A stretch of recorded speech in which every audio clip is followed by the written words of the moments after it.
Wa an Abi Asma, diriwayatkan dari Abi Asma, annahu bahwasanya beliau dakhala telah sowan ala Abi Dzar atas sahabat Abi Dzar, wahwa sedangkan Abu Dzar fir Rabadati di tempat yang bernama Rabadah.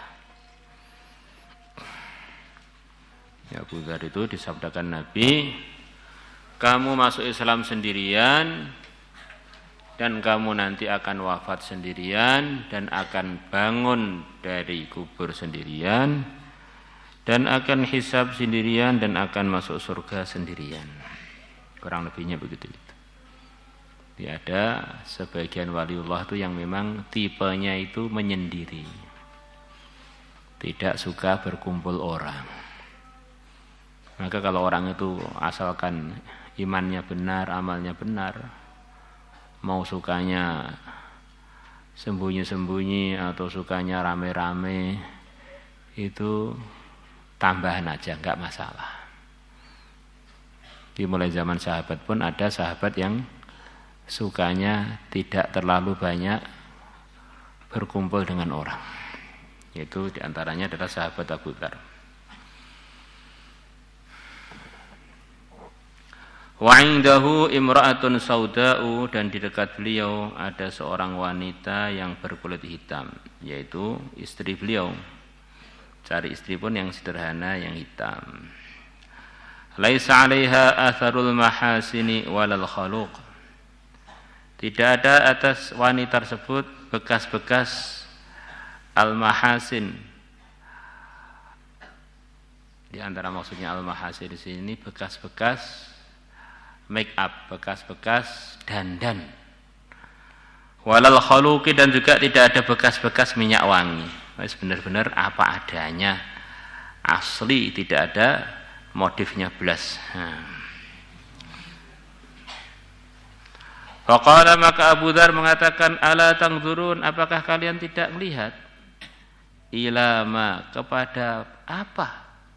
Ta'muruni, telah memerintahkan aku, hadhihi suwaida'u, si hitam kecil ini, istri saya yang mungil ini, yang hitam. Usulnya apa? Istrinya mengikuti Abu Dzar itu agak berat banget. Ta'muruni an atiya al-Iraq, dia nyuruh aku untuk aku datang ke negeri Irak, ke daerah ramai, daerah kaya, daerah pusat pemerintahan. Fa idza ataitu Iraqan, maka nanti kalau aku datang ke Irak, malu alayya bidunyahum, maka orang-orang akan condong atas aku dengan membawa dunia-dunia mereka. Di antara artinya orang-orang akan ngekrom saya, memberikan dunia mereka kepada saya. Wa inna khalili sallallahu alaihi wasallam, dan sesungguhnya kekasihku sallallahu alaihi wasallam, maksudnya Nabi besar Muhammad sallallahu alaihi wasallam, ahidayya ilayya, telah berpesan kepada aku, inna duna jisri jahannama, sesungguhnya sebelum jembatannya Jahannam, sebelum sirat itu, tariqon, ada satu jalan, dza tahdin, yang licin, wa mazallatin, dan memelesetkan. Wa inna, dan sungguhnya kita, an-na'ti alaihi, untuk mendatangi jalan tersebut. Wa fi ahmalina iqtidar, sedangkan di dalam perkara-perkara yang kita bawa, iqtidarun, kemampuan untuk membawanya. Urusan-urusan dunia, urusan-urusan tanggungan kita ketika di dunia, kita mampu memanggulnya ketika lewat jalan yang licin dan memelesetkan tadi. Au idtihar, ini kita cari dalam syarah-syarahnya, kurang lebihnya ini termasuk kekeliruan tulis. Yang benar dalam beberapa naskahnya adalah selepas tok itu ada mim, adalah mim. Idtimar, idtimar.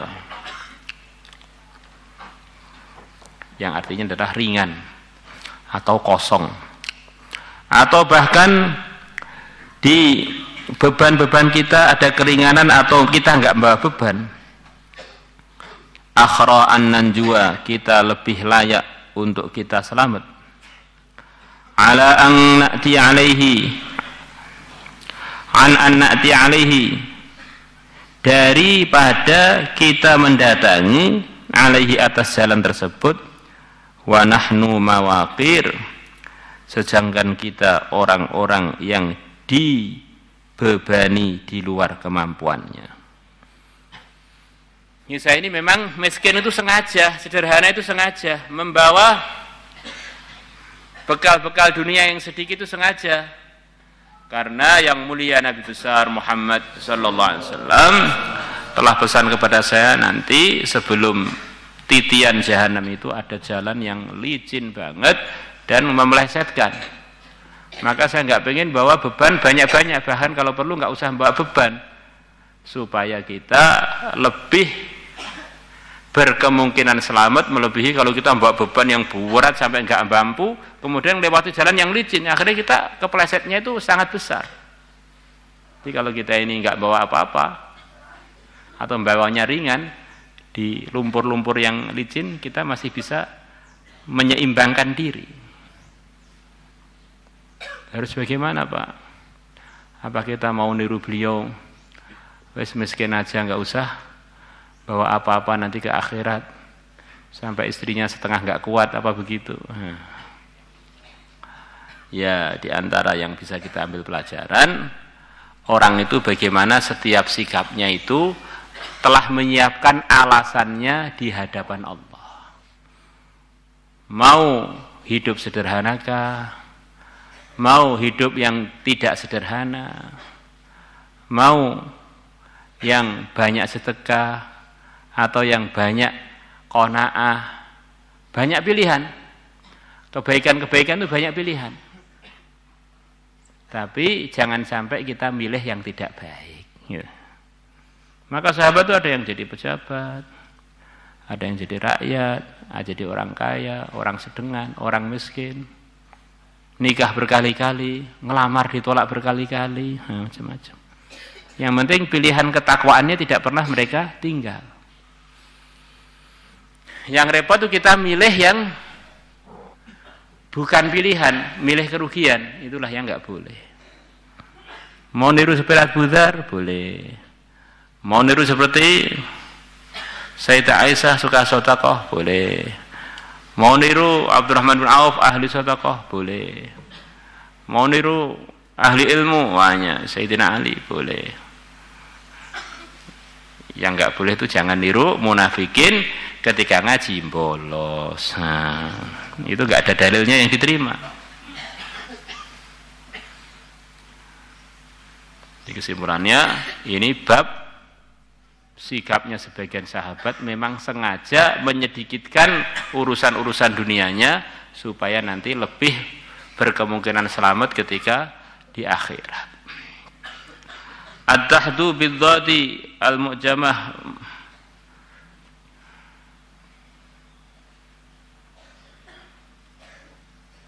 wa iskanil ha al-muhmalah muharrakan diharakati aidon huwa al-amlas wa zalik adalah al-amlas yang mulus, yang tidak ada gerunjal-gerunjalnya, mulus, wa zalik dan licin. Wa qawlu ahra bil ha'il muhmalah maksura, tidak ada hamzahnya, maksura. Maknahu aula, lebih utama, wa aujaba dan lebih memastikan. Wal mawaqir ja'mu mauqur, wa huwa mauqur artinya alladzi orang humila fawqa taqatihi, yang dia dibebani di atas kemampuannya.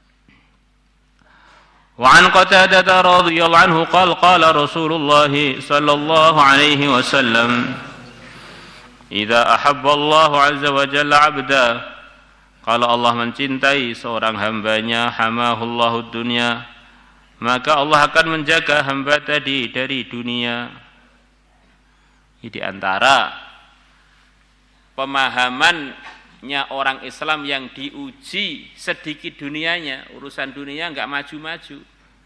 Maka bagaimana berhusnudzon kepada Allah lewat hadis yang barusan kita dengar. Di antara bentuk cintanya Allah kepada hambanya yang mukmin adalah dijaga dari dapat dunia.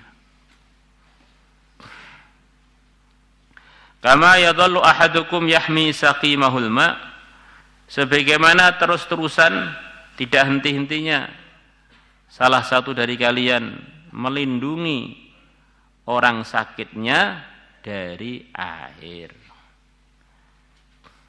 Ada sebagian penyakit itu memang enggak boleh kena air, atau minum airnya pun dikurangi.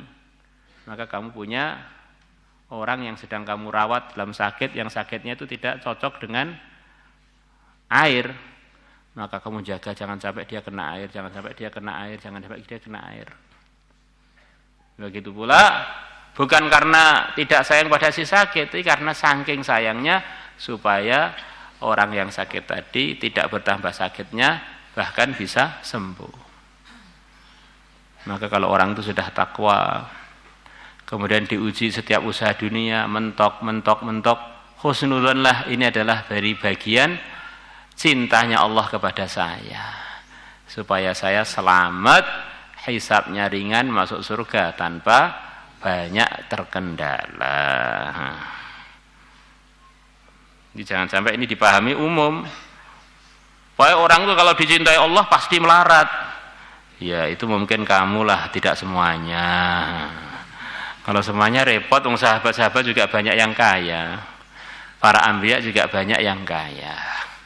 Ini di antara bentuk cintanya Allah kepada hambanya yang beriman adalah digagalkan urusan-urusan dunianya.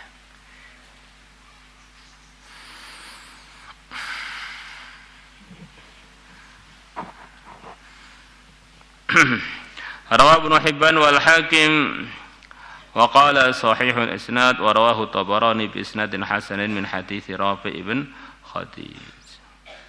Yang kita sebagai pelajar ini, yang kita perlukan adalah menyiapkan alasan yang diterima oleh Allah dalam setiap omongan, keputusan, langkah, melek dan merem kita.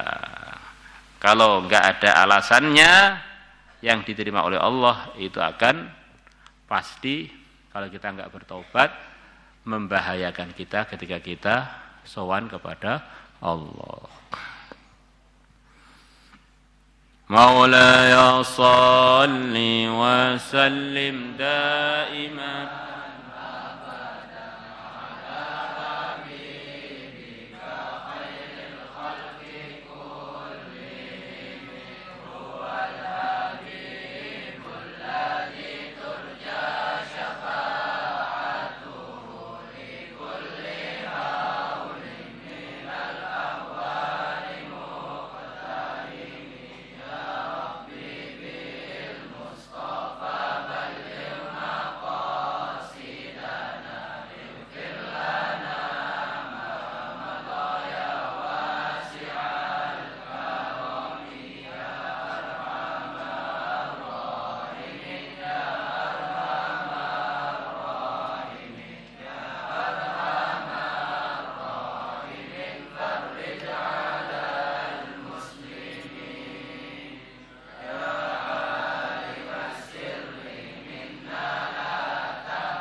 salatullah ala toha rasulillah salatullah salamullah ala yasin habibillah tawassalna bismillah wa bil hadi rasulillah wa kulli mujahidin lillah bi ahlil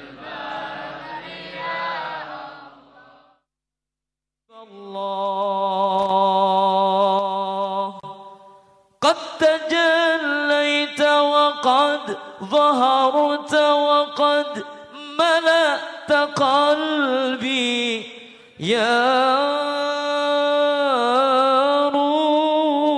روحي قد ملأت قلبي وجسدي